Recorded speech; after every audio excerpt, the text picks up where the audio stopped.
Chair will call to order the regular meeting of District 201 Board of Education on July 15th, 2014. We can have the roll call, please. Mrs. McMahon? Mr. Armstrong? Here. Ms. Caparelli? Here. Mrs. Charlton? Here. Mrs. Hancock? Mr. Johnson? Here. Mrs. Notbush? Here. Mr. Price? If we could stand for the Pledge of Allegiance, please.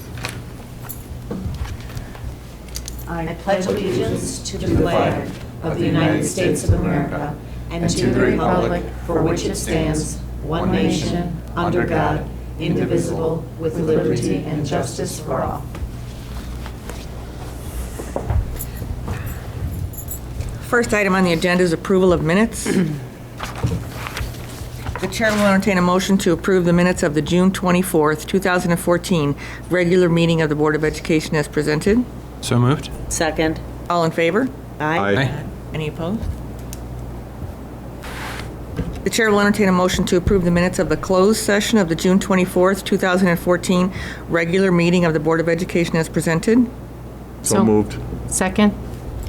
All in favor? Aye. Any opposed? Motion carried. Are there any public comments? Okay, the consent agenda. Any questions or concerns? No. Okay, the chair will entertain a motion to approve the consent agenda as presented. Number 1, personnel recommendations. 2, approval of student tour requests. 3, approval of additional June 2014 expenditure report. And 4, ratification of June 2014 regular payroll. So moved. Second. Roll call, please. Mrs. Notbush? Yes. Mr. Johnson? Yes. Mrs. Charlton? Yes. Ms. Caparelli? Yes. Mr. Armstrong? Yes. Okay. First item for discussion, technology fee. Nadine Norris, who was our Director of Technology, Teaching and Learning, she's actually at a conference this week that was planned before she was approved for our district. And but she did, the board did agree to move forward with the one-to-one computing. And so Nadine did take a look at the different options for providing insurance for the devices. And there were a couple ways that she looked at. One was to use a third-party insurance company with a upfront cost of anywhere from $20 to $37.10, depending upon the size of the deductible, the amount of the deductible, anywhere from $100 to $0. And then there are 2 ways to go with that. One is for the district to actually be the mediator between the third-party administrator and the parent, or the parent would have to do it on their own. And then she also looked at the district self-insuring the devices with a $25 a year premium, and then a deductible ranging from $25 for minor damage to $75 in the case of lost or stolen and would need to be replaced. If we go that route, she's estimating that we would collect about $2,625 in fees. And in her conversations with other districts, typically it's about a 5% damage in a typical year. And at that $25 premium, and if we collect that amount in fees, it should pay for itself. And then at the end of the year, we'd be able to evaluate it and determine if we can continue with that fee structure or actually lower the fee structure.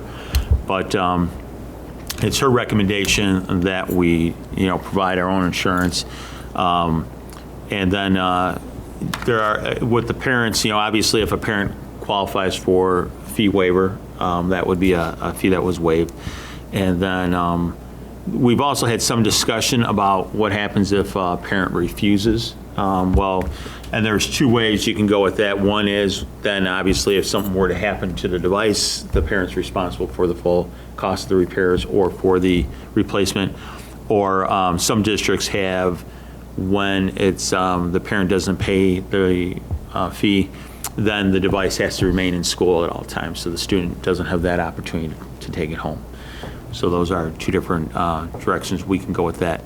But again, later on for action, Nadine is recommending the self-insured $25 premium, and then for small incidences, $25 deductible, and then with a loss or replacement $75 deductible. So if I'm hearing you correctly, there would only be two deductibles, $25 or $75.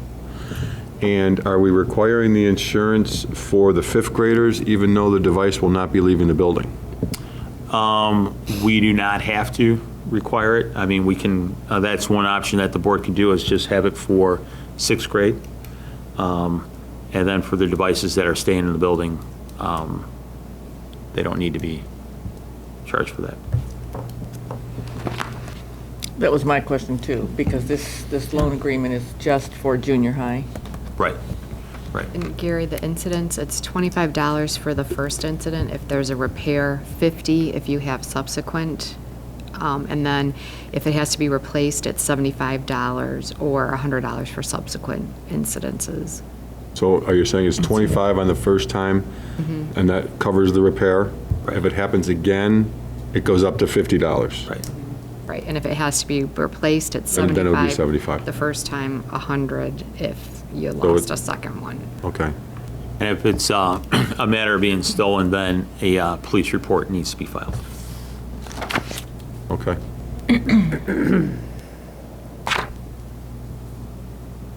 So that 2625 number, is that just collecting for the sixth grade, or is that collecting for fifth and sixth? That would just be the sixth grade. Are the Chromebooks that we would be using, are these brand new? Yes. Okay, so let's say, because I sometimes could be called a techno peasant sometimes. Let's say that there is a problem with one of them. There's some way we could take a look at it and see if it's a problem with the actual device as opposed to, charging for that. So the repair is for basically damage. Right, dropped, abused. Yeah, right. okay. But if it's a matter of that under normal use, the Right. Chromebook isn't working properly, then that would be something that the Okay. district will have additional devices for loaners in case of repair, but then also to swap those out if there's a Okay. problem with the device.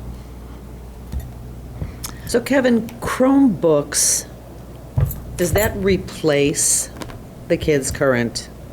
I mean, are they still coming home with their science, history, math, and so on and so forth? I mean, I guess I'd like you to say it again, kind of in layman's terms, what the benefit is to these Chromebooks, aside from the testing. Right, right. And with the Chromebooks, what it's going to allow our students to do is, collaborate more with assignments using Google. And so that when they're doing projects together, they won't always necessarily need to be in the same physical space, to perform that work, but they'll be able to do that as a research tool, But then it's also going to allow students, even the submittal of work, there will be, rather than, physical papers being turned in, students will be able to submit things electronically, get feedback from the teacher electronically. Okay. But she brings up a good point. Are the books actually going to be on the Chromebook? No, not the books at this time. Okay.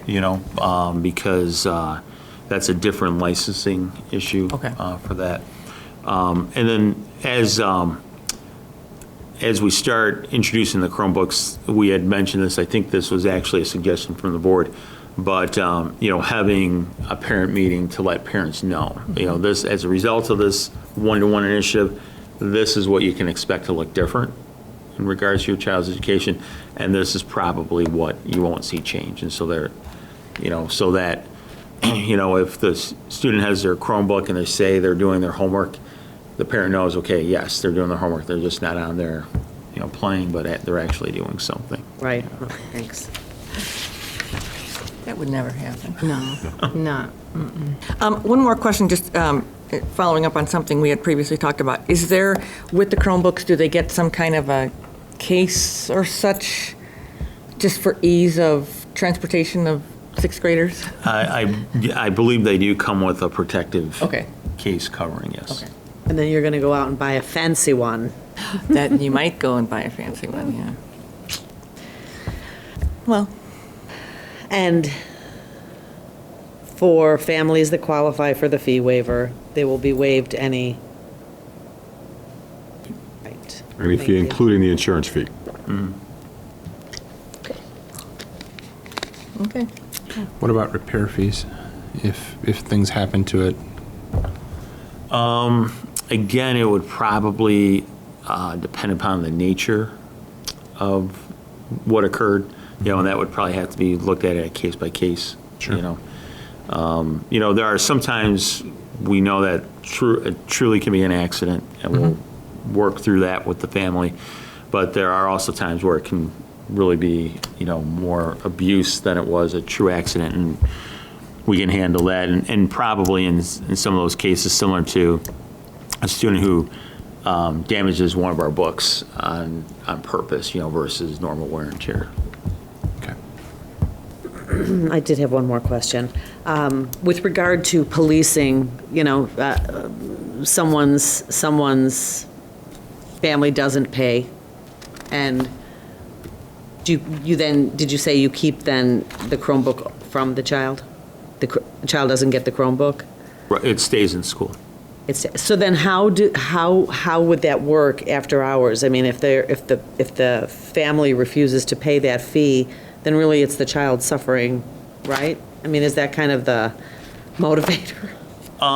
It's more, I guess, protecting, and we don't need, if the board thinks, no, let's take our chances and allow the student to transport the Chromebook back and forth,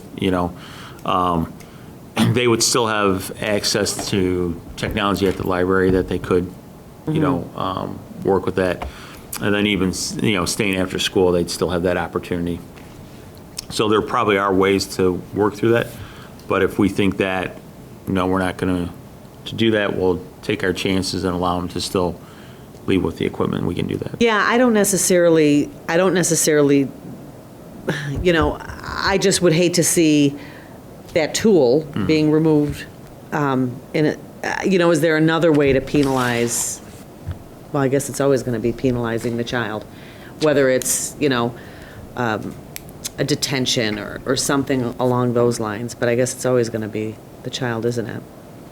Yeah. Well, go ahead. I was just going to say, I know that they can, if they have a computer at home, they can always get onto, I know I've witnessed it working on Google Docs at home with the other kids also. Right. Right. They can still do it, just not with the Their own Chromebook. Chromebook. Yeah. Okay, thanks, yeah. Yeah, I suppose, it brings up a good point, because if the parents don't want to pay it, but I suppose if you go on that path, and then nobody will pay, and then where are we? But I suppose if you have a family that doesn't pay the insurance, then something happens to it, I don't know, a higher deductible, I don't know. And just thinking along the lines of what Mary Kay says, but how do you, so then all the teachers are going to have a, Right. If it's a, well, and that's the other way to go as well. If you can allow the devices to leave when they don't pay the fee, but then they would be responsible for and we're talking about a family that doesn't qualify for waivers. So then that family would be responsible for the full repair or replacement cost. So they're not just paying the 25 or 75, but rather they're paying the full fee. Yeah, I think that makes sense. In truth, I know in the last meeting, I was a little bit concerned about the $25 and, but really it is just another tech fee, so to speak. It's just makes it a little more palatable. well, and they'll be the kids in the district that could show all their siblings that they got the set of Chromebooks. The value to that. Just to go back to the covers for half a second, I do remember in some of the conversations that we'd had before that I guess I was hopeful that the cover was going to have a distinct color. So if some 16-year-old kid was walking down the street with the pinkish striped blue Chromebook in his hand, the cops would know, no, wait a minute, that's a District 201 device, okay? So I don't know if we're hopeful of doing something like that, or I just think it makes sense, because that's also very noticeable in your own home, right? In your friend's home, I mean, it Yeah. becomes very, I'm not saying that we should have, some weird color that somebody's not gonna like, but at the same time, it should be noticeable somehow, okay? Like even ours have the labels on the back that clearly say, it's District 201 property, right? I mean, even something as simple as that would be helpful, but anything that would make it easier to spot in public if there was an issue, okay? That's all I would. And we can look into the cover, but they will also have a label similar to Okay. the boards. Well, maybe if we can put a gigantic label on it. Okay. Or a different Or color, orange, right. fluorescent color. Yeah, just something to catch your eye, so. Okay, one more question. And this is probably more a question for Nadine, and certainly not anything that's going to stand in the way of this. But I do know that last year, there were a couple projects that were done on Google, and it's that shared, and I know that there were a couple of other projects that had been changed. So accessing other people's projects, I don't know if it's a security thing and I don't know if anybody else had any questions like that. But I don't know if it's a security feature but it's something that maybe Nadine can address down the line. That was the only concern I kind of Sure. had about that whole Google. Yeah, we can, I'll ask, we're going to invite Nadine to a meeting in August, and I can ask her to address the security issue, for the board. Yeah, in that case, the security is around basically normally the document itself where you put the document. And it sounds like in those cases that the security is just left open to the Right. class as opposed to limited to groups. That's just a setting. I think that's exactly what happened. It's independent of the I heard about devices, though. that. It's just Google Docs itself and how that document was tagged. Yeah. I guess I have a follow-up question, not similar to that. So with this new, we're talking about the actual computers. We had talked about, actually the teachers having training to use these devices so that it can be a successful program in their classrooms. Was that something that's on its way, or is it happening already, or how It's does that happening go? already. Okay. The staff development is happening already, but then that will continue throughout the school year as well. But our sixth grade teachers did attend staff development on the use of Chromebooks. It would almost be interesting to have maybe one of the presentations be maybe by the sixth grade team, Sure. and even maybe the fifth grade teachers, just so we can show the community how this device is being used in the day-to-day classroom. Sure, I'm sure that. Because I'm sure every student will come home and share every detail with their parents. But for those that don't get that, maybe, I'm just thinking that Oh, might yeah, be a good definitely. thing Oh, to yeah, have. definitely. Okay, that was my last question. Anything else? Okay. No. We will vote in a few minutes on that. Okay, then the next item on discussion, under discussion is the referendum discussion. Right, and if, there are a couple documents that, those are just, the board has already seen those documents. Maria had asked, just to kind of jog everybody's memory. But we went for the referendum in the spring, and so now, actually, it's hard to believe, but if we're considering, we have two opportunities, one in the fall, one in the spring. And actually, if we want to have a referendum question, we would need to ask that, or have the resolution approved in August for the November ballot. And nothing has changed in terms of the funding of the projects. We're still looking at $24 million in projects, and the three options the board was looking at: using our current debt service extension base, which I think the board all agreed that, the amount of time it would take to get those projects done and have safety and security as a priority, didn't make a lot of sense to wait until we do, small chunks at a time. So then there are two options to do the 24 million. One was to increase the debt service extension base to 3 million, and the other is to just ask the question of the community to issue $24 million in bonds. We opted to do the debt service extension base. Feedback that we've been receiving since then is that community members were supportive of the projects. They understand in today's environment the need for the safety and security. The projects that were identified, not an issue. It was the funding mechanism, and it's the whole, idea of, well, you have this $3 million per, ongoingly, and people are not comfortable with that. Whereas when you say $24 million for the safety and security of our buildings, then that's what you do, and so that's what people would support. So it's kind of a twofold question for the board. One is, do we want to go forward in the fall? And full disclosure, I'm pretty confident the village is also going to have a question related to stormwater on the fall ballot as well.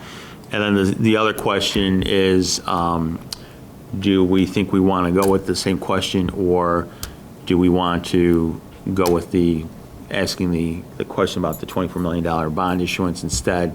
So changing how we're funding it so that we garner more support and hopefully have a successful.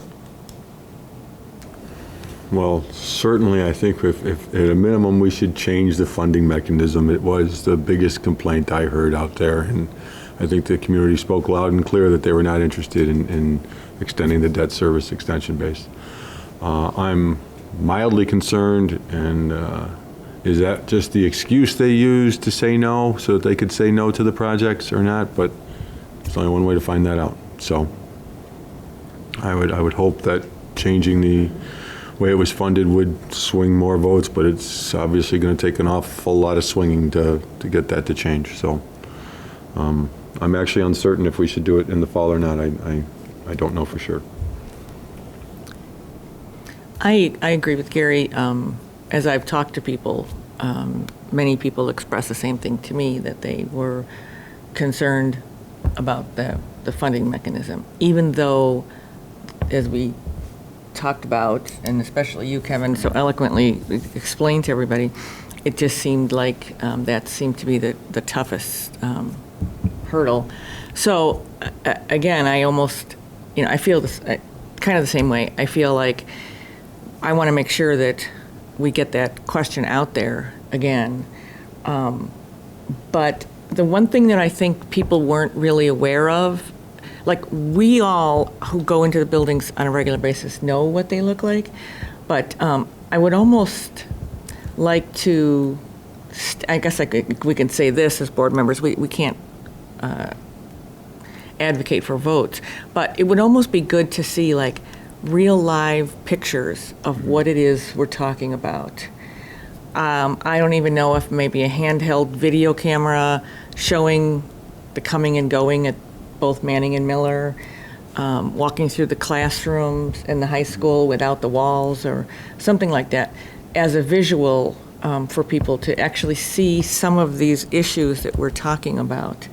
Again, we know it because we go there all the time, but for the people who don't. So I know I would be in favor of it, and I would almost feel more comfortable going forward in November to see if the issue that we had talked about is in fact the case, that the community really is interested in the buildings and not just the mechanism. Right. And it's not as a scare tactic in any way, but just to follow up with that Right. and say that we've heard the community. And My biggest concern would be that the village is also going to have a question on the ballot. And then there's two big questions on the ballot. Right. I'm all for changing the funding mechanism, I guess. That to me seems more straightforward, and this is what we need, and here it is. So that to me means being, I don't want to say honest, but just laying it on the line. But I'm just concerned about having two questions on the ballot. And I like your idea about the video showing what we're talking about. I think that's a good idea. I agree. I mean, I'm also definitely in favor of the kind of making it real, kind of saying, here's what we're looking at. This isn't just stuff we're making up. Here's the situation and what we want to do. I think that's a huge aspect of it. I think that should tie into, obviously, one of the two biggest complaints I heard, exactly like Gary said, is one, we should change the funding mechanism. People didn't like the idea of a blank checkbook or just this being an ongoing thing. So the other thing I heard really is that even though we did, had opportunities for people to come out and hear and stuff like that, a lot of people felt like it hadn't been put in front of them. They felt like they didn't know enough. We didn't have the door-to-door. Well, and we had a lot of other things. It came, across the holidays is kind of when we had this. We had the weather and everything else. So, but I'm questioning whether or not November is enough time to really do enough of getting it in front of people, especially, and not having been through this really from that level. The one we did, but that's it. But from what I understand with some of the successful ones is you need a year plus to really push in that whole time. And then I also agree because I think there's strong mixed reactions on this whole water situation. I think you have a lot of people in favor of it because you have whole parts of the town flooding, in really, really drastic situations. But there's a lot of other people who don't want another tax, and that's how they're viewing this. And if people are going in there if anyone going in there with a negative mindset because of the water issue is going to have a negative mindset about spending the money in general, and I don't know that we want to associate the two. So, yeah, it might be a good idea just to say, hey, let's keep them two separate issues, two separate elections. I agree with what Matt is saying. I too am very concerned about having the two questions on the ballot at the same time. The flip side to that, though, and worth considering, is having a referendum on one ballot in November and another ballot, back to back. So I don't know which is the better way to go. I definitely agree that we need to change the funding mechanism. I mean, the results of the last referendum were a little bit stingy personally, and you have to separate yourself from that because it really does come down to trust. But once you step away from that, and the reality is we don't know who's going to be here in the next 10 years, and so I understand that viewpoint. So I think going out and asking for what we need, and that's it, is the better way to go. I love the idea of the pictures, and I think that could, be enveloped in an entire presentation for the community. And I think if we wait until the spring, we'll have more of a chance to put that presentation together and get as many people front and center as possible. So I don't know whether it'll come back to us, but I think we would be better off waiting until the next election, not doing it in the fall. Just all of a sudden done. I mean, next election's also, spring election's also a board election too. And a village trustee election too. And a village trustee election. I'm going to speak out against the idea of the video footage of the kids coming and going from the school. We took some backlash from some of the police officers and the police officers' wives for having given free information to anybody who wanted to harm our students. Yep, yeah. So it's a very tough situation. I agree. I don't think it's a bad idea, but at the same time, I mean, there was did they vote against it because we did that? No, that's not why they voted against it. Okay. But I do remember it becoming an issue there in the closing weeks that we had these blueprints and these plans and everything. I mean, and how do you sell a referendum without doing that? I mean, I don't know. To talk to Matt's point a little bit, the only way it's going to pass is you need an army of people. And although we can't go out and tell people to vote for it, we can go out and give information. And one thing we did learn from the last referendum is that, or last referendum try, is that there really isn't a parent group out there that's willing to go hit the streets. So I think we have to ask ourselves, if we're willing to do this, if we want to pass this referendum, then we're going to have some type of basic informational flyer. So, it can't say vote this way or vote that way. It could have the pluses and minuses on it. But if you're wondering where that army of people it's going to be, Sitting right here at this table. It's sitting right here at this table. Can we do that, Kevin? It's obviously always cleaner not to, but as Gary pointed out, you can't tell people how to vote. You can provide information. Even funny. if it's just delivering, flyers to a door. It's not necessarily knocking on the door and talking to them. But if the flyer says, this is what the schools need, this is what it costs, this is, that's not telling them how to vote. That's saying, this is what the schools need and this is what it'll cost you. It's up to you to make up your mind if you want to help or not. Is Right. it that we don't have a parent group that was interested in supporting it, or is that we didn't take adequate time due to the calendar to really prepare a parent group, to have a parent group that really knew all of what was being sought and how to go about it, and combined with, again, the seasonality of it? Right. I don't disagree with that, except that during that whole process, nobody stepped up to help. I shouldn't say that, I'm wrong. There was a couple people that were part of that, but you would have thought that maybe there would have been somebody that was gung-ho that we could have turned to and said, okay, can you help us now? Can you do? And since April, has anybody talked to anybody here about how disappointed they are, or why they wish they'd helped more, or anything like that at all? I haven't heard it at all. So I don't disagree. Preparation is always the best for battle, okay? And that's what it would be when you're trying to, pass a tax increase. But again, I'm not sure it's better to wait till spring. I'll say this much: trying to do it in spring, who knows what the winter's going to be like, and we might, be out there marching in another polar vortex, and that's not going to be helpful for anybody. So, I half a dozen of one, six of the other. This afternoon, I actually looked in our board policy book about that, and it does talk about that you can't go out and actively solicit votes and everything. But it doesn't, and it's in our policy manual, but I think this is exactly the point. Nobody really has come forward, and I know that the last time we were asking people, telling people there's this committee, and it just didn't happen, even though there's some people, or there wasn't a big group against it either. So I suppose that's one thing to be thankful for. But there's a certain amount of work involved, and it just seemed like, I don't know. I don't know how else to get that army out there. So I think there is an element that we would have to think about. Is this the army? And I think we would have to definitely, look over our policy manual and make sure that we are doing it right. But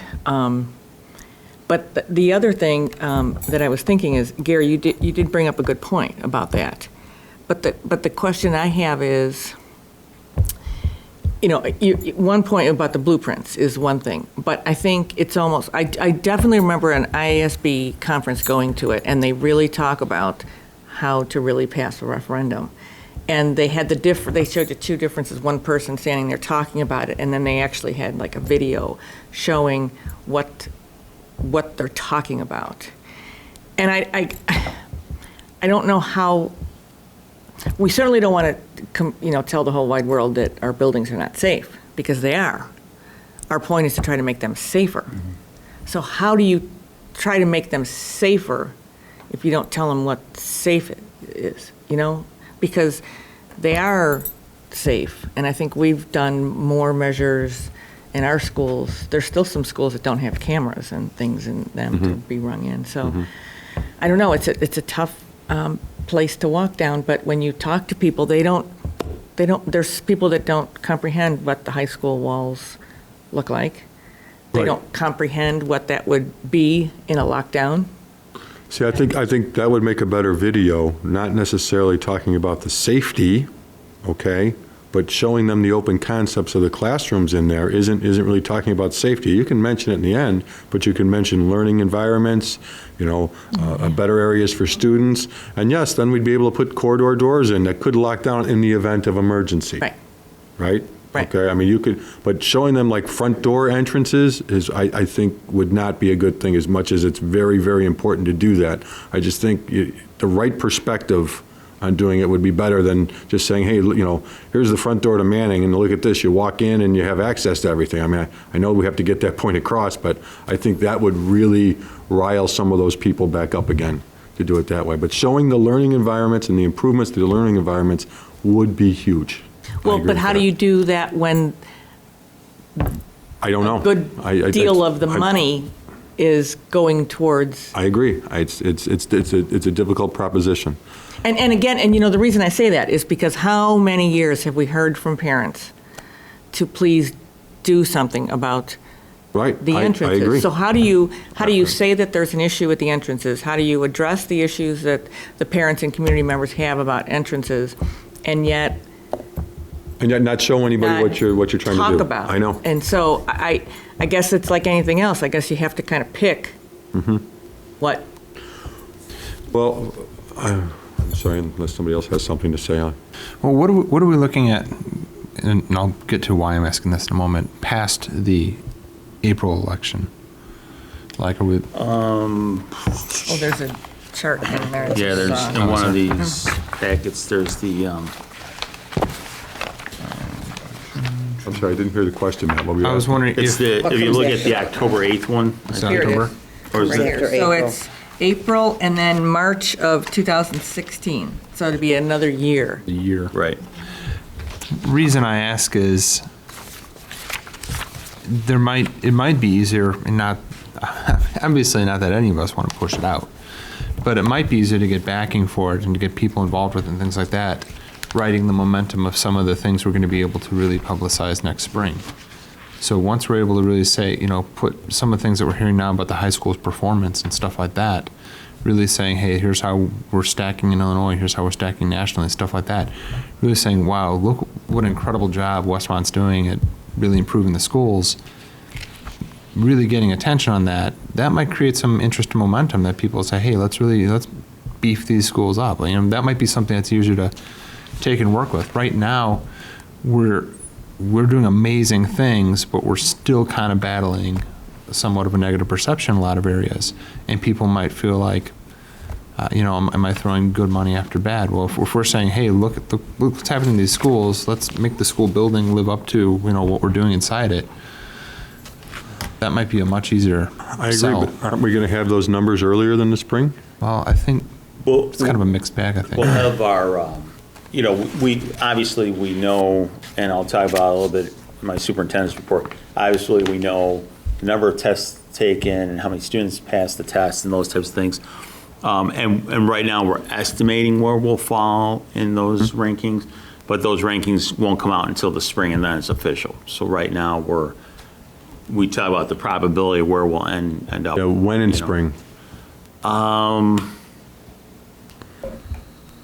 If you're talking about building momentum, you'd want to have that in a flyer, you'd want to be able to distribute that, and if they don't come out till mid-March, that's not going to give you enough time for Well, the April. that's thing. why I'm wondering what's available past April. That's Okay. That's why I was asking. Yeah, and it's a whole- Because there's no, if it's spring and not winter, there's no way it would be time Yeah. Right. before the April Typically election. Spring, those rankings come out. But I mean, we do definitely have a lot of good news to share. Yeah. So. That's why as soon as we can share that good news, the closer it is to an election day would be better, and that's what Matt's point is, right? I mean, because if the good news comes out in spring and then we have to wait a whole nother year, anything could happen in that time. The other thing is that the good news is going to be an attention getter, right? I mean, I think the intent is really, hey, we want to make a concerted effort to make people aware of what's going on, of what's being accomplished here. Really get in their face about it and just get them excited about, hey, this is fantastic what's happening in our community. And then whether, it doesn't have to be, hey, this is great, come out and vote for it. It can be, this is great, pay attention, more great stuff. We're going to have other things to announce next year. Kind of get some momentum going with the improvements and all that we're doing, this technology stuff. I mean, put it all together, get people really behind it and aware, work on the communication aspect. And then we've already got their attention, and it makes it easier to say, hey, here's some problems we have. We want to do things about this. Like I say, we're looking at, if we go past April, we're talking almost another year. I don't know that that's what we want to do. I'm just saying Right. that might make it an easier sell because then we've got everyone's attention.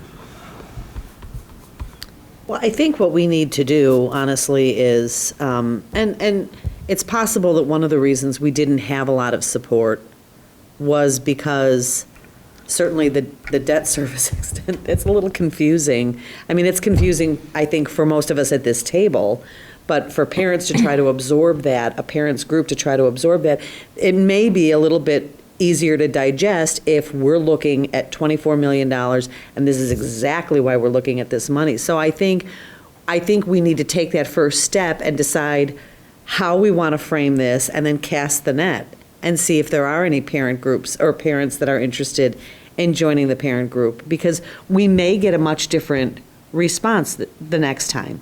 And then with that, I think it's important, critical really, to take these parents into these environments and get them stoked about certainly the entrance at Manning, the open classrooms at the high school. You know, they need to get passionate about it.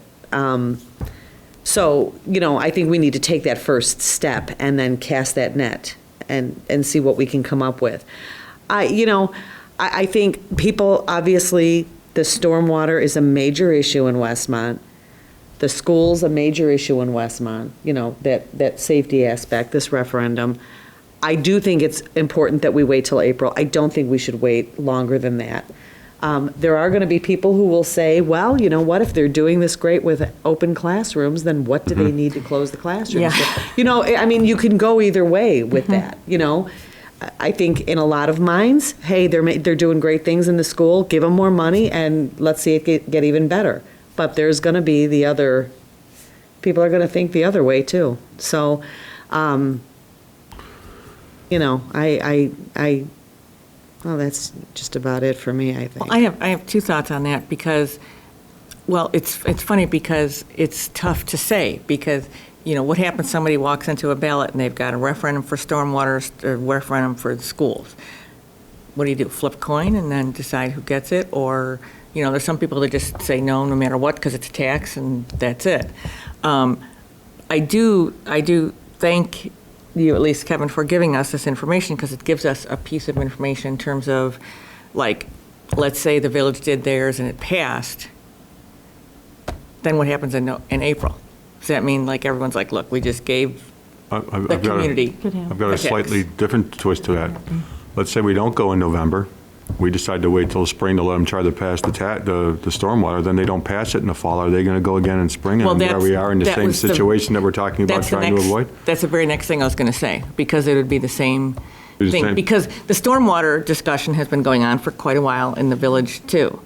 And so, and they're in the middle of all these things, and they're wrapping up discussions and stuff. So, I don't know. I mean, it's hard. It's 6 of one, half a dozen other. Right. You know, where do you go? And the second thing, with all due respect, you know, I just feel like we have some great news coming out very soon about our test scores and stuff. But I think over the past couple of years, we've had some, like, rocking things, one of which is this building that we're sitting in. And I think and Mary Kay said it right, you know, like, hey, if they're doing so great with the classrooms the way they are, why change it? I think it's been like, I don't know that we're waiting for one more thing to happen and then all these people will get on board. I think there's people on board and they're just really happy with what's happening. And unfortunately, I think when the building's not on fire, everybody's happy. And that doesn't mean that people don't care. I just think it's not this, let's get out there and go door to door. And it's not a bad thing. It's just, so it's funny because you don't know what human nature is. Because everything's going so great, why would we change it? And not just, but I mean, you said it great. And so that's kind of what I was thinking. Like, we've been doing so much already. We've done a fantastic job with lowering our expenses and yet not having to cut anything like many other districts have to do. We've even brought back some things. And we've used our bond money wisely to bring some fantastic changes to all the buildings that we've needed. My concern would be, what is the next thing going to say? So I hear you, and yet I wonder what it would take to have a group I come think out it's and say- easier to rally. I think it's easier to rally against something Yes. than to rally for something. Right. And that's, you know, things are good. Things are good. Right. So, you know, Right. so you hope that, Right. you know, once we make the decision that this is how we want to move forward, that there may be some parents that step up and say, yep, this is, I would- you know, we need to get it done. You know, the with the stormwater, you obviously get the non CUSD 201 families, you know, are obviously going to lean in that direction, you know, you have to think about that. I mean, we flood all the time, so what, you know, I don't know. Yeah, that's a tough one. It's tough because when there's two of them facing you, then, you know, and you have to make a choice or not. I mean, the reality is how many families are really going to vote for both? That would be my biggest fear. Now, you know, you have that argument that when you don't have kids in school, do you not pay attention to your schools? Well, that's not, you know, in theory, we would hope that the community and the society wants the best schools they can get, you know, but the truth of the matter is when it comes out of your pocket. And the second thing is, I just can't imagine two referendums on one ballot passing. And again, it's that same thing. So if your basement doesn't flood, do you just automatically then write that off as a no?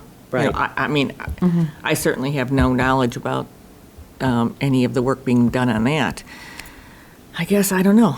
I will say that Joel texted me. He's like really away, and he just said he definitely wants to go forward with it and would like to, you know, is what we're saying, to have a straight figure. So just to add that to the mix.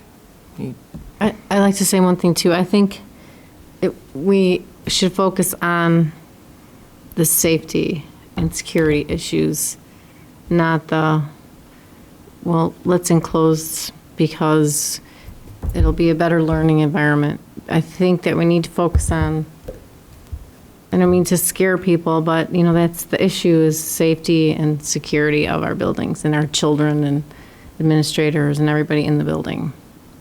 And the accessibility part of it too is an issue. There's our accessibility issues. So I think that we should focus on that rather than. You know, it's and I hate to sound like my grandfather, but it's a hard world we live in, and unfortunately with, you know, at least every couple of weeks there's some kind of shooting. The one thing that I felt comfortable with talking to people when we were talking about the safety is that not only are we talking about what to do with our physical buildings, but we're giving our staff and our students training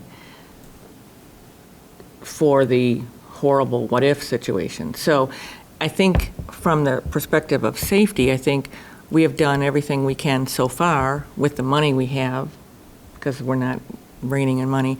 And I think we've even done a better job of working with the staff and the students on how to act in a scenario. So those, I think, are things that I know I was able to, when people ask me questions, I was able to say, well, you know, we're doing the best with what we can, but because there's been so many comments through the years about safety, that I know when being on that committee, that just seemed to be the thing that kept rising to the top, but it was so much money that it just kept being pushed off until we got to the point here where we're talking about a referendum. So I agree. I think it's clearly a safety thing, and not to scare people, but the facts are the facts, and I don't know how else to do it. I agree with Gary. I think putting blueprints out, if we can avoid that. Yes. But Well, I guess, you know, were we serious about trying to get this passed in March? Because if we were serious then, why would we back off now, right, exactly. right? I mean, we got their attention, then they got ours in the vote, right? So why would we wait? And we've talked about all these different scenarios that if we wait or don't wait and the village waits and they wait, I mean, Yeah, it could that's be, true. it could be forever then. And I if there's agree. if there's two referendums on the ballot and they both fail, then there's two referendums on the ballot that both failed. Okay, just sitting here thinking about it, that's what came to my mind. If we're serious about doing this, and I think we are, I think we at least, we did capture their attention, we did put some information out there, right? And when the feedback we got back was, we don't like your funding mechanism, then I don't see why we don't just change the funding mechanism and try to go for it again. Yep, I agree. yep. Okay. And And that's- we'll probably just keep going at it if. But, well, you get 3 swings, right? Okay, until you're out, that's my opinion, all right? I'm also going to throw this out here late in the conversation. we've been talking about $1 million for the pool. Are we going to add some money into the referendum to cover the pool or not? I'm just You know, Gary, asking. that was a question that I had too, was if we are going to now say a fixed dollar amount, That- I has mean, anything come up in the past year that we feel, The pool is still a major issue, Right. and that is a hot topic for people. And whether we say we're going to put the $1 million into fixing the pool or put $1 million into renovating the room, at least we could say, right, we're trying to address it with this referendum too, because that's the other big thing that's out there. Right. Okay? And I think if we're going to ask for a fixed dollar amount, which I agree we should, my opinion would be, I think we have to include some number to say renovation of the pool house, and whatever that means. either way, either That way. means. yeah. Aren't we having we're having, I know, we're trying to have that study done, and there's no way that study's going to be done in time to have an accurate number for the No. referendum in November, no way. But your point is, whether we fix the pool or whether we go for a new structure, either one of those is going to have a big price tag, Going to have a right? big price tag, and we have, right, I mean, we know, we were told that the pool was $1 million in disrepair, right? That in order to bring the pool back up to whatever standard it was in that report was going to be about $1 million. Now, we've thrown some money into the pool since then, I don't think that much, but, I mean, that was the number that we were given, was $1 million. I obviously think $1 million would go a long way into turning it into a field house if that's what we're going to do. I'm not sure it would take it the whole way. I don't know what number would, unfortunately. But I don't think we can ask for $24 million and then still not have a solution for the pool. Yeah, I agree. I agree. I think it's important to tack that on. If we can make that work, He's walking up. I think they need to be lit in. I don't know if the door's Got open. it. Okay, I think the door's open. I think mean, the it's door a- should be open, but I don't know if they know it's open. Oh, okay. I think it's Yeah. important that we throw some money in there because a Something. decision's going to have to be made Right. sooner rather than later with regard to the Right, pool. and even if we're just closing the pool, I mean, whatever, it's closing or renovating, right? Right. And renovating means either improve the pool or renovate the space. So I just can't see how if we're going to try for a referendum again, which I think we should, I don't see how we can leave, and Kim, I would just be, a best guess estimate is what I would ask to, I mean, is it $1 million do we go for 25 million or do we go to 26 million? I mean, and say Kim, we that can there's- reconvene that committee and try to pull some of those numbers together because, we have that 2007 statement and then what the work Kevin Weck did on, Just, and also would be as a best guess. Now, some of the things that were in the initial referendum were being taken care of this year too, right? Am I right? I mean, some of the work that we're doing this year was part of Bit of the roof. a little bit of the river. I mean, I understand very small amounts. I mean, I understand it's not big dollars, but there would be some adjustment in cost there is all I'm driving at. But that Well, would I be- agree with you 100%. That was my next question, was to say, now, if we are going to go for a fixed dollar, let's make sure we kind of know what our Right. thoughts are, and not to go down that path of like the long term, because that was, Right. but have we really captured everything in that midterm that we really And I think would make the difference? And I think the pool would also be a topic to help pass the referendum, or at least that pool space, to know that the money would be there to either fix the pool or change the room.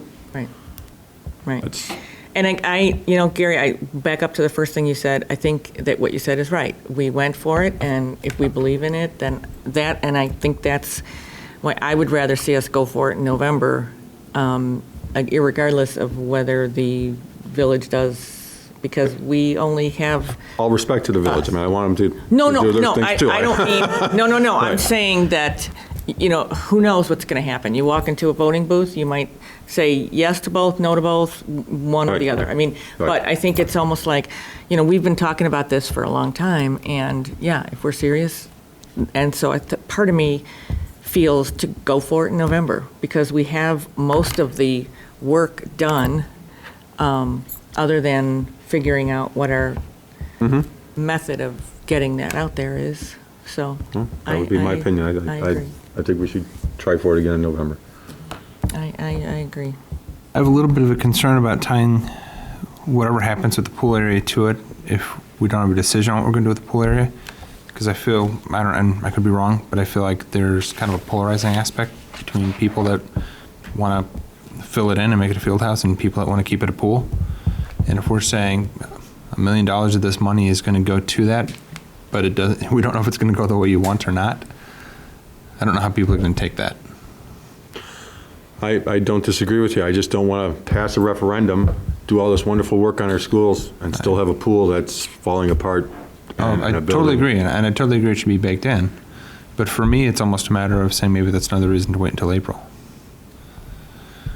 Because at that point, we could say, like we're saying, we're talking about pictures and defining this is what the money is for. And to have an aspect of it say, well, the money could be for this, or it could be for that, two totally different directions. I worry that could, and that's a high visibility item, right? A lot of the security and stuff like that is conceptual. We might have drawings and plans and whatever else, maybe, but the pool, that's like, people get their head around it like that. And either they're for it or they're against it. Right. I don't disagree with what you're saying, Matt. I just think, as I said before, if we were serious, we shouldn't lose any momentum that we potentially have. You want to keep the pool off of it, that's fine. We'd have some bond money coming up in 3 or 4 years, right, that could potentially be It's used. 2019, I think. Okay, so I was off by a year or two, but We- 5 years, right? Okay, funny that that you- wouldn't be that much longer to wait. If people waited this long for the pool, okay, I just, Sure. I mean, you're not wrong. It would be nice if we could, one swoop and get it all taken care of. That's all.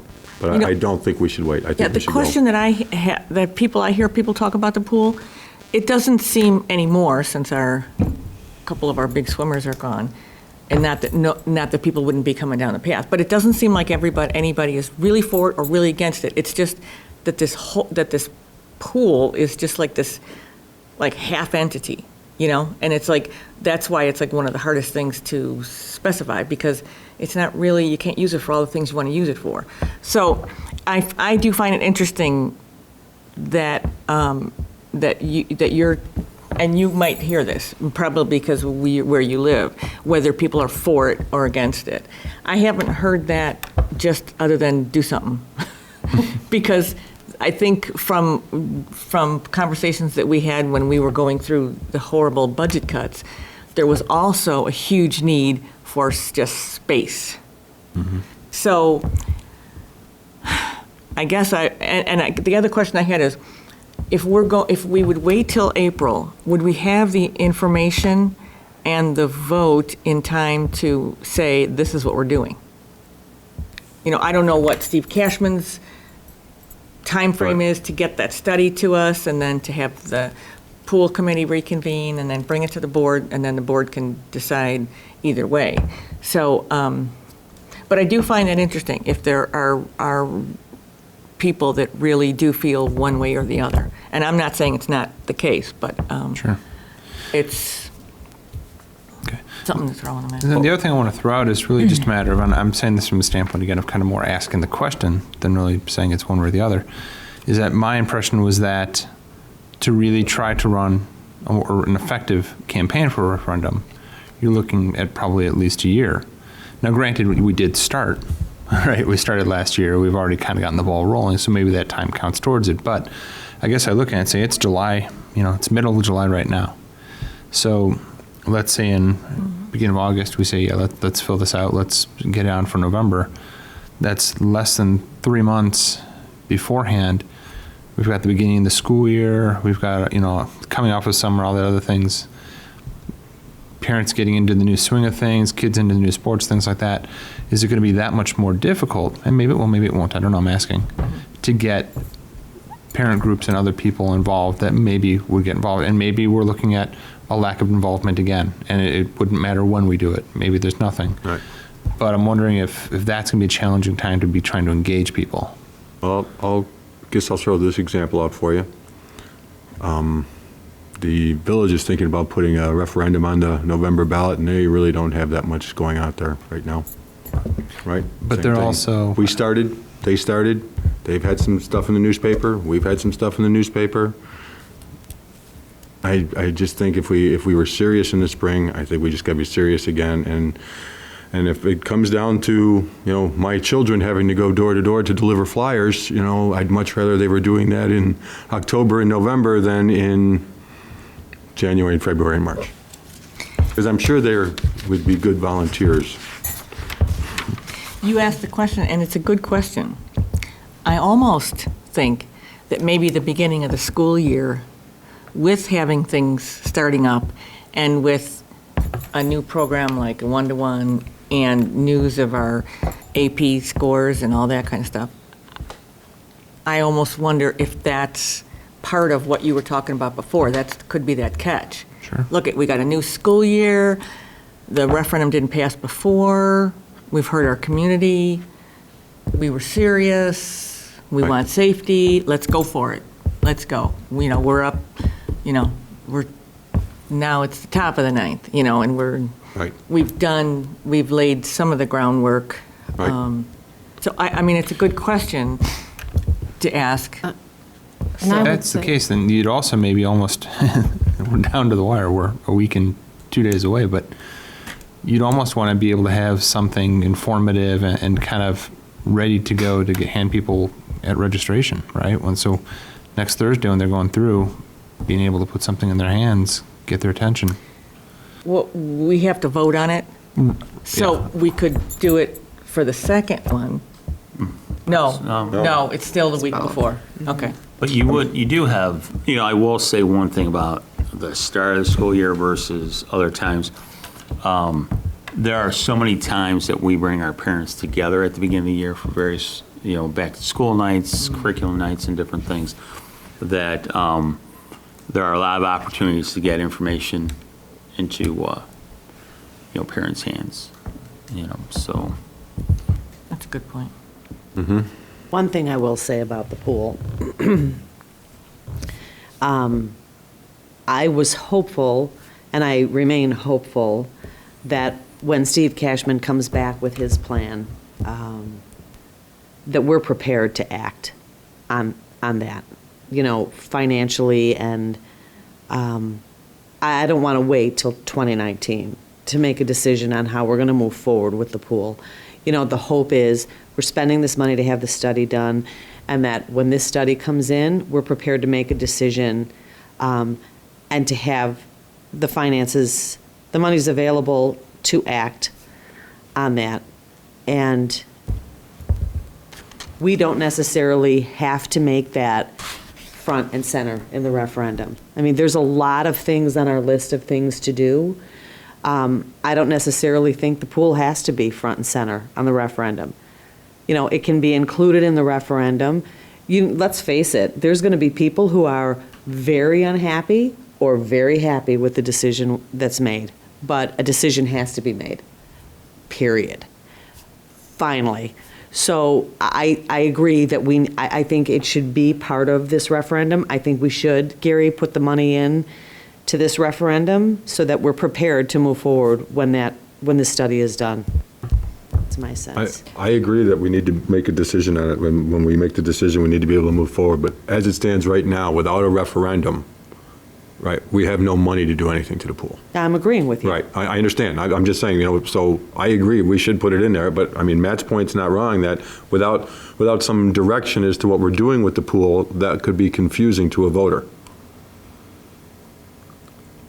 Other than saying, we have been studying this for a long time, and finally, somebody's going to make a decision. And it's been open, and we've had discussions, and, because I think there's a lot of people that, if you just don't ever talk about it, then, you never make a decision. But I think in the past few years, we've been like, no, we're talking about it. We're going Right. to talk about it, we're going to have open discussions about it, and everybody can say their piece, and then you vote. And I think we're at that point with the pool. Right. And so I think, Right. saying in the middle of saying, like, we're going to do something, we're going to either do this or this, but we're going to do it. And of course, there's always going to be some people that like it and some people don't. However, I think at the end, you can say, we studied it, we talked to our community, and we're doing something finally. And that space will be used. I think it just depends on the way it's framed. Sure. I don't think you put a referendum out there and say, well, we're going to do this or that with the pool, but, we're going to complete the study and. When the study's completed, there will be some money there to Right, to act on that space. act on the decision that's made. Right. Yeah, I agree with that. And there are accessibility issues with the pool. Right. So. Oh, yeah. That's an issue. And I think that would tie into the whole safety, Accessibility. security, accessibility umbrella. You know, it's funny, go back to one thing you said, I'm sorry, were you done? Yeah, I'm done. When you said something about there are some people that are for it and some people against, the one conversation I know that happens, people say, well, we don't have a swim club. It's like, well, maybe the reason we don't have a swim club is because we don't have a regulation-sized pool. So you get that conversation that goes circular. So if the decision is made, you know, if there's people that say, you know, well, we can't have, well, maybe if the decision was made to have a pool, then perhaps the district could have a swim club. I mean, I don't know what will happen down the road, but that I know is a conversation that goes around and around, and there's no end to that, so. Well, Kevin, I guess my question would be, what are you looking for from us tonight? Well, we need to know if the consensus is November, Okay? and that gets the ball rolling. And then if, you know, if the consensus is, because we will need a dollar amount Put in for there. the resolution. And so we'll need to know if indeed we do want to include money for whatever decisions made with the pool, or if we want to, you know, keep it at the 24. So. Well, I have a quick question. So since we talked about this, has anything else come up that's a big ticket item other than the pool? I mean, I don't think. Yeah, what would be the other Yeah, elephant in the room that we're unaware of? yeah, just because the way, you know, being on this committee, I saw how this was kind of I going. don't think there's So anything I else guess- that really, So that would be the question I Right, but- guess I would, myself would say, I'm ready to go forward with a straight dollar number as long as we kind of have an idea if we've kind of captured everything. I would double check with Mike Okay. Mayors, just, and Kevin can. Right. fill 'Cause you I don't in. want to find out that Okay. suddenly there's this $1.5 million project that we Right. didn't include in anything. Yeah, so that was just one last question that I had other than the pool was. So we're not voting tonight to move forward with a referendum, so we can offer a consensus on whether or not we want to move forward? Well, it's going to be on the August 12th. right. I don't know, the process Well- last time, the board passes the resolution, and that's what Triggers it. Right. triggers it. Yeah, okay. But, you know, and Liz Hennessy will help us with that resolution. So for us to tell Liz what it is we're looking for, we do need to know, you know, if we think we want to increase the amount to include something for the pool, you know, or, and then Kim will check to see, make sure there's no other outliers that we're not aware of. Well, you know, I'll just say I would definitely be in favor of going in November, and I would definitely be in favor of increasing it from 24 to 26 million dollars. I don't think I'd want to go 30 or 32 or anything silly like that. I don't think it'd be that much. And somewhere along the line, hopefully some TIF money would kick in, and we'd be able to use TIF money on Manning and not, oh no, we'd have to use the referendum money on Manning, right? No, No. you have to use the TIF money. TIF on money. Manning. Right. Right. The Referendum, just the be way the building. question will be phrased as Yeah. buildings, and so. Oh, okay, you so, could then do- I mean, there is the potential anyways, the hopeful potential that there might be some 2-year from now, 3-year from now, help in other areas with the finances. Okay, so that's what I would say. I would say, my opinion would be, go for it in November again, and I would probably increase it to 26 million. Okay. Mara, what do you think? I'm sorry, I was Does it- looking back to see if there was any dollar amounts on renovating and all that from past. But anyway. it's Look the- in this,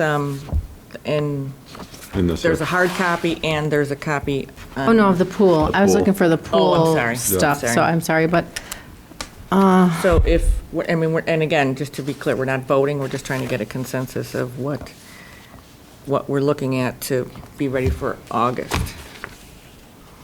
Well,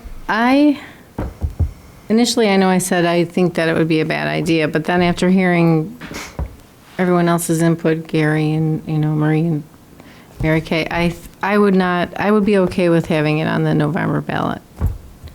I'm a little worried about the pool only because does it seem like we're sliding that in with the other stuff? I don't know, but I guess I would be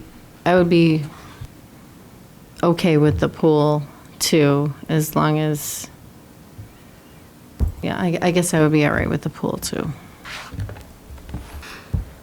Ma'am? Well, I'm for the initiative either way. I'm certainly not opposed to November. My gut feel is that April we might be able to better achieve it and be more prepared and have more backing in April. But I'm not opposed to moving forward with it in November, and I would support that.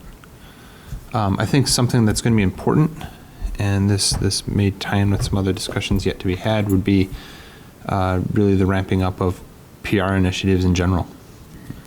Because Yes. that's something that we're having discussions with anyway, and that would be critical for this, and we would have to do that quick, I think. I agree. Okay. I agree. Okay, so you wouldn't be opposed to November? Yeah, I would support it. I mean, if consensus was heading that way, I'm not going to say, no, I don't think we should do it in November. If given a preference, I would think April would be more achievable, but I'm fine with November. And then the dollar amount, would you be? I mean, I guess, yeah, I certainly think we'd want to bake in whatever we think the pool might cost in either direction. And then, yeah, if we want to leave some buffer, I think we want to be as descriptive as we can with our numbers when we present it. Mm-hmm. So, if we think it's going to be 25 and a quarter, then I think we want to go 25 and a quarter. I don't want to go 26. I think we want to be straightforward with everyone and say, we're not just looking for extra, funny money here. This is what we're going for. But I would say if we're saying up to 26 or something like that, or whatever, 24 plus $1 million for the pool plus whatever else we think, and go with that. But yeah, as long as our number is really We clearly can tie the number defensible. back to something. That's Yeah. what you're talking about, yeah. Yeah. Okay.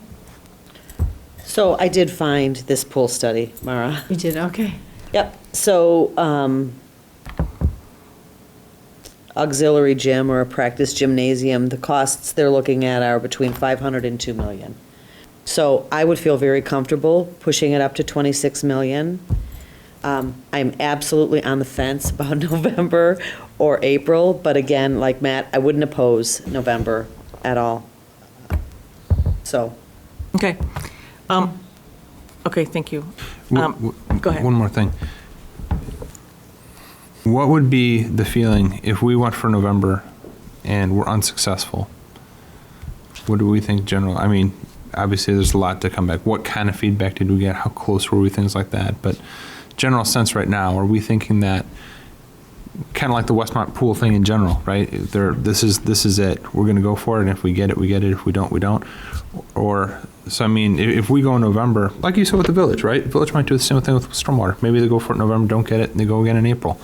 Are we thinking we might be in that same boat? Or are we thinking we're going to shoot for November, shoot hard, but if the community says no, then the community has said no? I don't know. What do you? Well, but before anybody else answers that question, let me say, I don't think we should answer that question out loud. I think the most important thing is to put our hearts and souls into this November election and do it as hard as we can and try to be successful. That's a good point. And then hopefully it passes and we don't have to have any further conversations. I know everybody in this room wants improved schools. I know that the whole community would really want them if they didn't have to fully pay for them, okay? I think if we said, hey, we're going to do this to the schools, but it doesn't cost you anything, I think everybody in this community would be 100% behind us. But unfortunately, the reality is that the public has to pay for it. So that's what I would say to that, and because I certainly wouldn't want to go any other direction than that. Part of the I reason I agree. ask is also, part of the normal plan, and I'm not arguing the point, again, I'm not pushing for an answer, but part of it is also to say, when there's an aspect of finality to it, if people could kind of have the impression that, hey, you went for it, in this spring, didn't happen, you're going for it again. You know what, I might go, I might not go, I might push for it, I might not push for it, it'll come up again. If it doesn't pass, I can have another go at it. Whereas if you say, if people support it now, that kind of thing. I'm just throwing that out there, and I'm not saying we should answer. I agree with your point. That's kind of why I brought it up. Well, it's definitely a discussion to have at that second meeting in November. Right. But it's a good question to ask, so. Okay, so my thought would be to go for November, and I think, Mary Kay, I appreciate you looking up that amount, because I had a feeling that it was higher. So I think because of the fact one of the things, and Kim and Kevin, correct me if I'm wrong, when we asked Steve Cashman to give us these figures, that was a very, like, it wasn't down and dirty numbers, it was kind of a ballpark. So, whereas I would like to be able to go with like a tighter number, I don't think we know until we spend the money to get that from Steve, right? You know what I mean? So what we know now. It's not until you spend, right, until you spend some money and get more detailed plans, yeah. And I think, and tell me if I'm wrong here, the referendum question, as we talk about now, is for a fixed dollar amount. So I think from that regard, we have to kind of use what we have in front of us. And because I remember having that conversation, is that we can't, someone said, is this really going to be what it costs? And the question is, well, this is what the architect assumes based on that. So I think I would be probably comfortable with going for like a 26 because I agree with Mary Kay, I would like to be, like, we've been talking about these safety issues, we've been talking about this pool too. And I think it's almost like if we're going to do it, let's do it and deal with the things that the community has been talking about for so many years. And I think we can have a number that we can point to. We have it in the study. I remember, I thought it was $2 million to renovate the building, and I remember it being $1 million to bring the pool to a minimum safety level. So, I mean, it's going to be between $1 and $2 million, whatever. Over and above the construction costs for the security issues, yep. Can I have a question? So at a couple of meetings ago, we decided to have Steve Cashman do the study on the pool. Could we get some kind of feedback from Steve as to when he might be ready to give us that? Because at least, Sooner the better. yeah, especially if we're leaning towards November, that might be helpful to us. There's one caveat, and I just want to throw this out there, because the field house, there's a difference between a field house and an auxiliary gym. And right now, a field house would not fit in that footprint. Right, that'd be a whole The new cost of building. a field house is $5 to $10 million. So, That's out of the question. so what we're asking right now is either repairs to the pool Or renovation of the space. or renovation of the space, but not to a field house, Right. to an Auxiliary auxiliary gym, an alternate space. Which is also Within the necessary. current footprint. Exactly. Okay. Exactly. Well, and to be clear on that, does repair to the pools possibly include any kind of, not just repairs, but like resizing the pool to regulation, things Yeah. It does, right? That would be part of the Okay, process. good. Yeah, because that's the problem, why. Right, so we're either going to So bring it up to a it's not standard. just like cracks and No, sustainability, yeah, no. it's It's- more usability. Right. Okay, It's bringing it to where it should be or getting rid of it. perfect. I like that. And by the way, I think having a range, that's defensible like that, I'm fine with having a range as long as Yeah. we can say this is where it's coming from. But I just wanted to, Yeah. only because I was on that committee, and I remember that discussion being had, because somebody asked specifically, is this what you need? And the answer was, well, it's ish, because until you pay the money to have the full study done, you don't really know. So I wasn't like saying, I agree with you, but, it's going to come either Sure. way, so. So if Steve could have that done in the next 10 days, that'd be great. That'd be fantastic.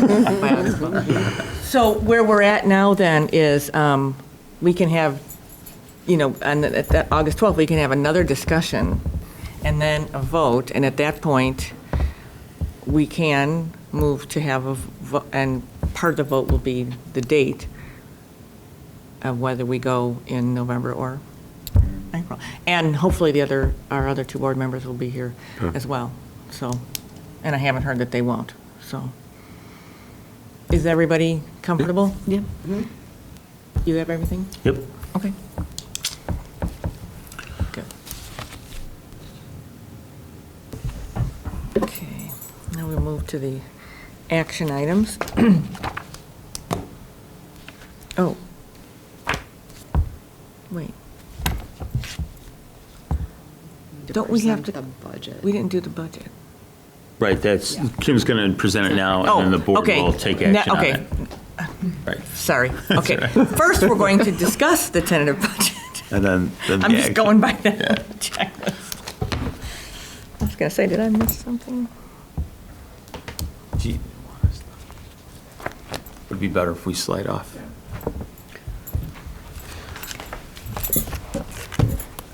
I'm going to go. Yeah, here you go.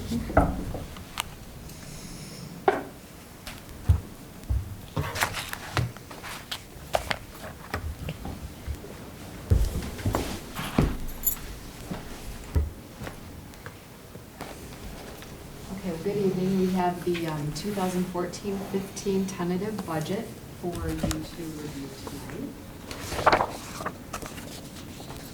First, we're going to start out with our revenues by source. For all funds, we're looking at about $26.3 million of revenue, and in the operating funds, about $25 million. The operating funds consist of the education fund, O&M, transportation, IMRF, and Social Security and tort funds. And you can see that property taxes are our greatest source of revenue at approximately 84%. And then other sources, those are some of the fees we charge and things like rentals and things like that, about 5%. State sources between 7 to 8%, and federal sources about 3%. And the revenue assumptions are based on a tax levy of 1.7% for the 2013 levy and 1.5% for the 2014 levy. Our interest rates continue to remain at historic lows. They've ticked up just slightly this year, but they're still incredibly low. We do have a decrease in revenue from grants. Right now, our Title I and Title II grants and our IDEA grants are a little bit lower than last year. That may change as we get closer to the final budget. We also have a decrease in rentals from SACID.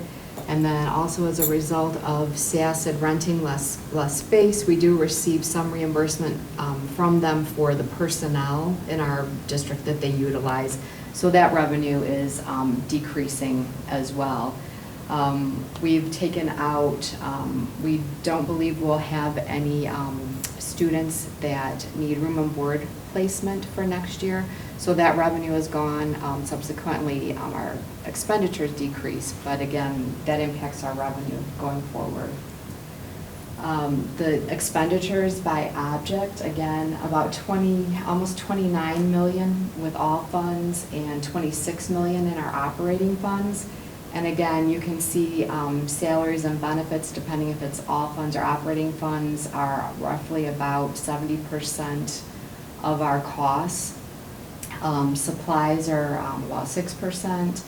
We do have some expenditures in there for capital projects, again, in anticipation of doing some of the renovations that we're doing this summer and anticipating what we might do next summer that could be paid for before June 30th.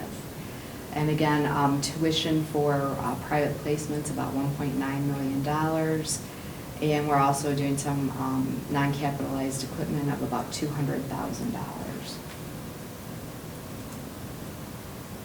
The expenditure assumptions, the salaries are based on the contracts, and we have all 3 of our contracts expiring at the end of this fiscal year. So that will be interesting as we try and project what our budget is going to look like for next year.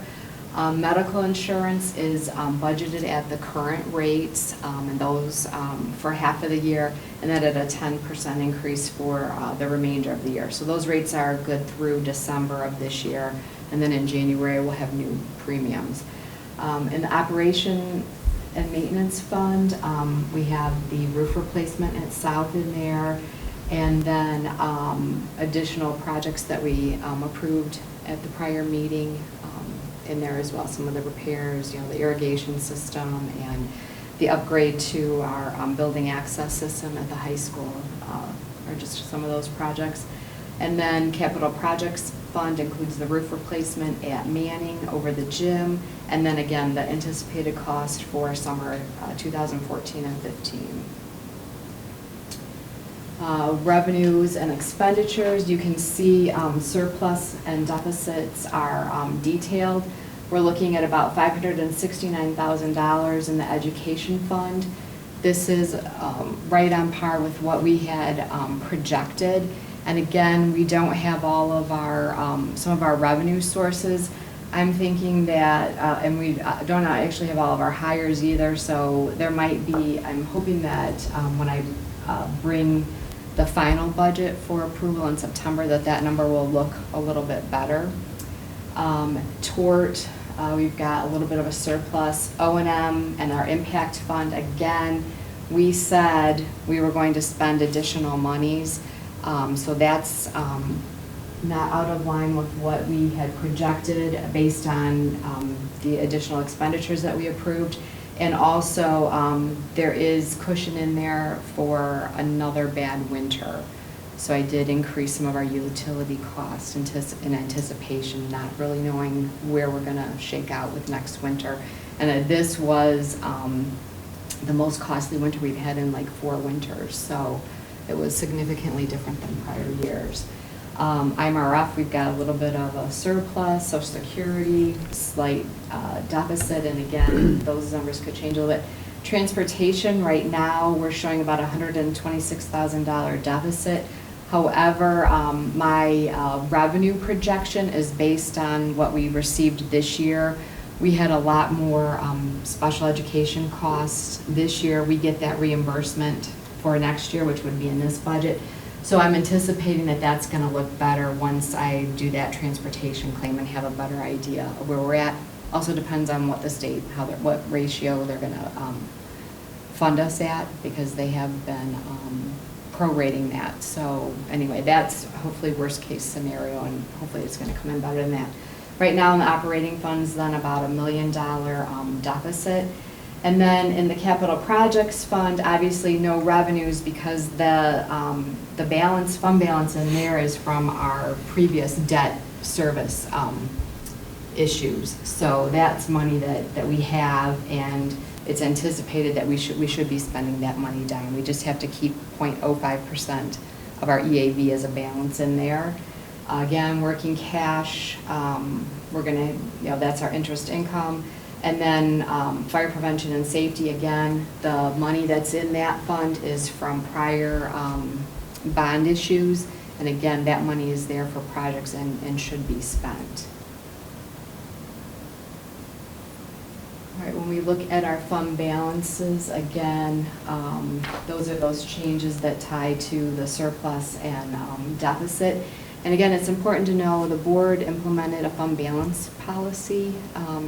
And even with these net changes, we are in line with our fund balance policy. And actually, in the education fund, it will be right around 50%. Our fund balance policy is at 40%. We need to start looking at things. The only one that's close is Social Security, and that we can adjust our levy to account for that, to make sure that everything is fine there. So our revenue projections are conservative. Our expenditures, we anticipate all of our district's needs. We're aligned with board and district goals to provide educational services to the students and families we serve. And our fund balance ratios meet district guidelines. One of the other things I just wanted to mention that we have added some programs. We have added the one-to-one initiative. We've brought back summer school. And so, we are doing things. We've increased AP courses. We have instructional coaches that are coming on. So we've done a lot of things in the district that's really advancing student achievement. And obviously that's where we want to focus our resources on. So the public display budget, obviously presented tonight. We have to put that on display for a minimum of 30 days. We'll put it on display starting tomorrow through September 23rd, 23rd. And then we'll have on July 23rd the legal notice will be published in the newspaper. And the final budget hearing will be September 23rd at 7 PM at the Westmont Village Hall. Does anybody have any other questions about the budget? I have two questions. For the medical insurance, Kim, for the past, I know we budgeted 10%, and I don't know if that's conservative or if that's optimistic, pessimistic. What has it gone up in the past couple years, just roughly? I don't It's been much less than that. We've had, actually, we are kind of an anomaly. Medical inflation is running at probably about a 10% increase. We have been below that. The one year we had a decrease, Right. and this year it was small. It was under 2% increase. And we're also self-insured, so we have the insurance fund, and we've actually been adding to our surplus there as well, because even though we're self-insured, they still charge us like a premium, but, you know, they tell us this is how much money you need to set aside to Right. be assured that you can cover your expenses. But our claims have been coming in below trend. So we're actually, I mean, so that's great news. It's a great thing to have happening, but we are building up some surplus there. And so that's one of the things that we may, you know, need to look at, is maybe we don't put as much money aside going forward. But, you know, all you need is one bad year. Sure. Or Yep. we do have stop loss coverage for our large claims, you know, over $50,000. But, you know, you have a couple really bad claims, and, you know, where people get sick, and you can really start wiping out that surplus. Right, well, you know, I for one appreciate the way that you budget conservatively like that, because I do know that, you know, optimistically, we may not hit 10%, but boy, it's sure good to plan for it, because that's a big hit. The other thing in our insurance fund too, when I started, we were close to, the fund balance was extremely low. It was actually a little bit questionable, so it's nice that we have some cushion. Sure. Okay, then my only other question is from an auditing standpoint. The special ed transportation credit, is there a credit that's expected to come in for that, or? No, special ed we get our transportation revenues, we get revenues for our regular education transportation and for our special ed transportation. And we do a claim based on this, on the FY 13-14 expenditures. We don't receive that money until 14-15. But that doesn't have to be applied to the 13-14, but? No. No. No. Because we never we never ever will receive that until the following. We'll always roll fiscal forward. year. Okay, thank you. That was it. Yeah, and the other thing, and we do have surpluses in our current budget that will accommodate these deficits. The other thing too, and we'll talk about this more next month when I have the June financials done, but we received some of our fourth quarter categorical payments this year. And this is the first year in at least 4 years that the state has made, you know, fourth quarter categorical payments actually on time. We didn't receive all of them, but we did receive some of them. So that's kind of interesting. Thank you. I have a couple of questions. Number one, I totally agree with what Mary Kay is saying. I very much appreciate conservative budgeting, because, you know, you always want to have it there if you need it, especially when you're talking about medical insurance. And so, you know, I definitely appreciate that.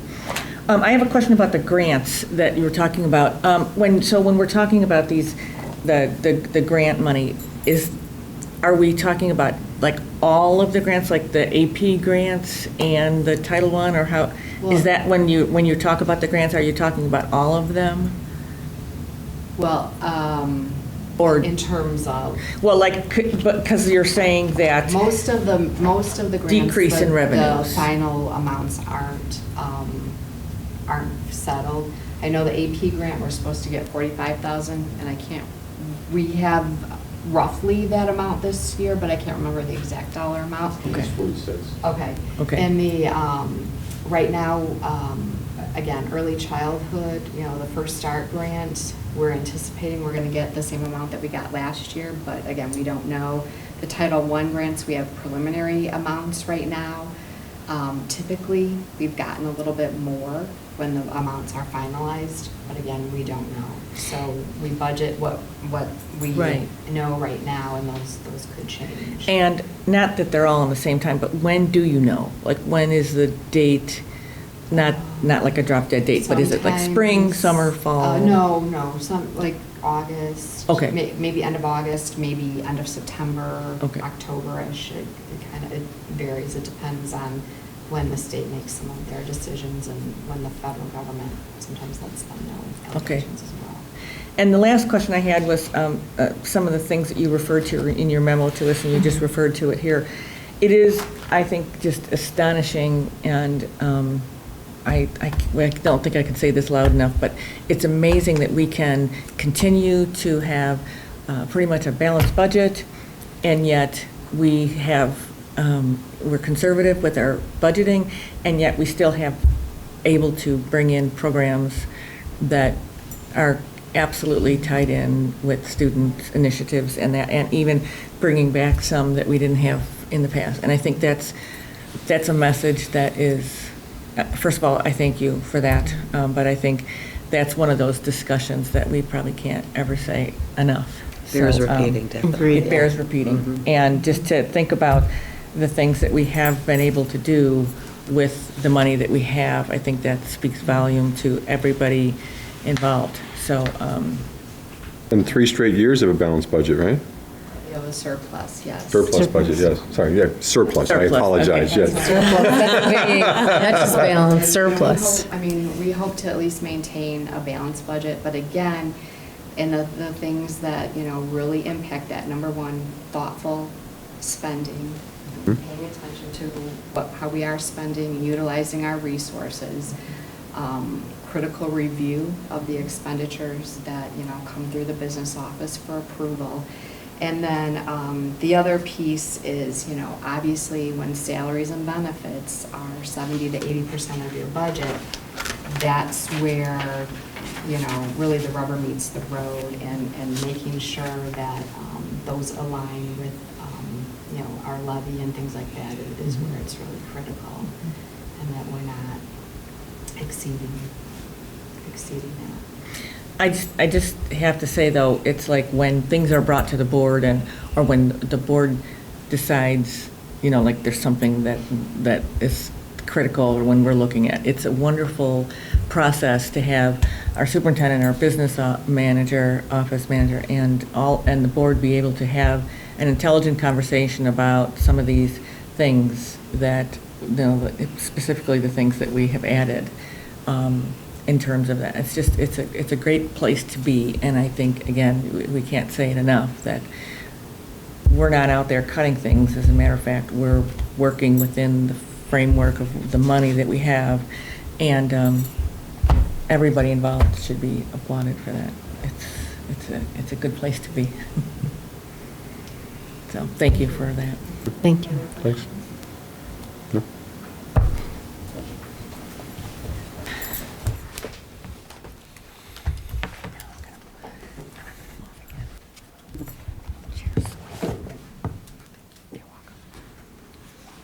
Sorry.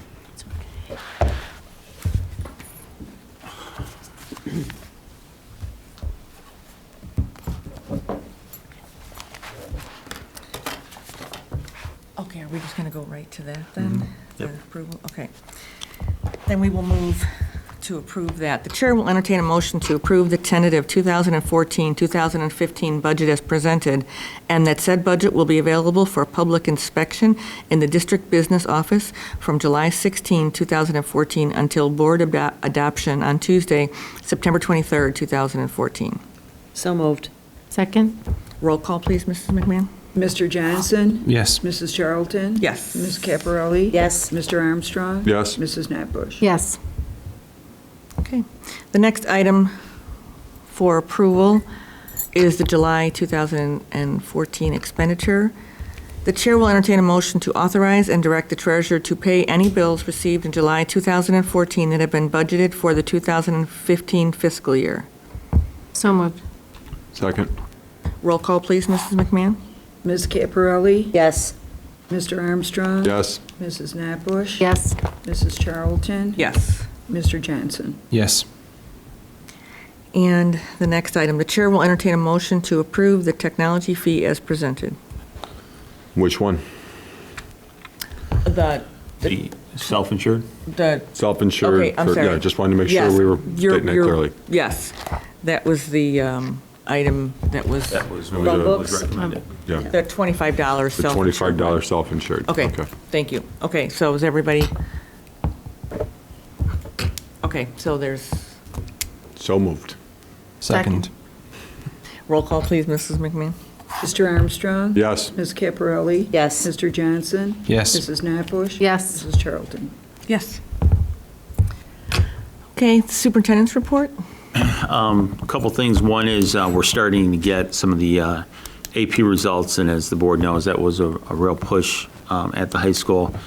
And in 2013, we had 29 passing scores on AP, and we know that we have 141 passing scores, so obviously a significant improvement. And between the number of tests taken and then also the number of passing scores, looking at data from other years, we think we'll rank as one of the most improved high schools in Illinois and possibly the country. And then also, when those rankings come out in the spring, we think there's a very real possibility that we'll be in the top 1% of high schools. So, a lot of